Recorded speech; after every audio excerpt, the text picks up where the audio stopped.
আসসালামু আলাইকুম সবাইকে। আলহামদুলিল্লাহ, আল্লাহ তাআলার অশেষ রহমতে আজকে দিয়ে 10টা রোজা শেষ হলো। রহমতের 10 দিন শেষ হলো। আল্লাহ তাআলার অশেষ রহমতে আমরা সবাই যেন সুস্থ অবস্থায় বাকি 20টি রোজাও পালন করতে পারি ইনশাল্লাহ।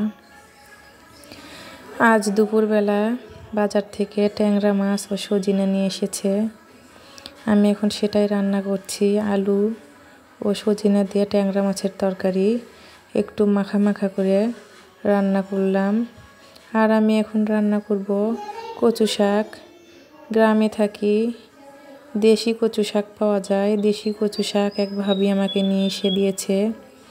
আমি কচু শাকটাকে বড় মাছের মাথা দিয়ে ভেঙে রান্না করব। অনেকে ইলিশ মাছ দিয়ে রান্না করেন ঘরে থাকলে, কিন্তু ঘরে যখন ইলিশ মাছ না থাকে, যে কোনো মাছের বড় মাথা ভেঙে দিয়ে শাক রান্না করলে খুবই মজা হয়। রান্না করে আপনারা অবশ্যই খেয়ে দেখবেন। রসুনটাকে বেশি দিয়ে কচু শাক ভাজি করলে খুবই মজা লাগে। আমি একটু জিরা ফোড়ন দিয়ে দিলাম। এখন মাছের মাথাটাকে বড় বড় টুকরো করা ছিল, সেগুলোকে আমি ছোট ছোট টুকরো করে কেটে দিয়ে দিব। দিয়ে কিছুক্ষণ কষিয়ে নিয়ে একটু পানি দিয়ে সিদ্ধ হয়ে গেলে ভালোভাবে ভেঙে নিয়ে এর মধ্যে আমি কচু শাকগুলোকে দিয়ে দিব। তারপর সুন্দর মতো ভেজে নেব। কয়েকদিন হলো ঠান্ডা, কাশি, জ্বর, গলাটা বসে গিয়েছে। অনেকেই হয়তো বুঝতে পারছেন।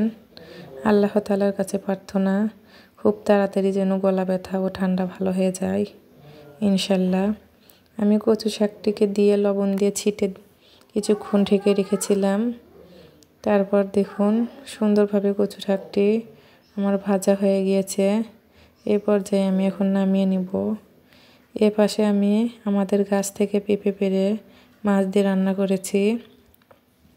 আমার ছোট্ট বাবু চিপস খাবে বলছিল, তো বাসায় থাকা আলু কেটে আমি তাকে চিপস বানিয়ে দিচ্ছি। আলুটাকে কেটে লবণ দিয়ে ভাপিয়ে নিয়ে কিছুক্ষণ রোদে শুকাতে দিয়েছিলাম। একবারে শুকাই নেই, খালি কোনো রকম পানিটা ছেড়েছিল। তারপরে ভেজেটা দিচ্ছি। এর উপর কিছু মশলা ছিটিয়ে দিব।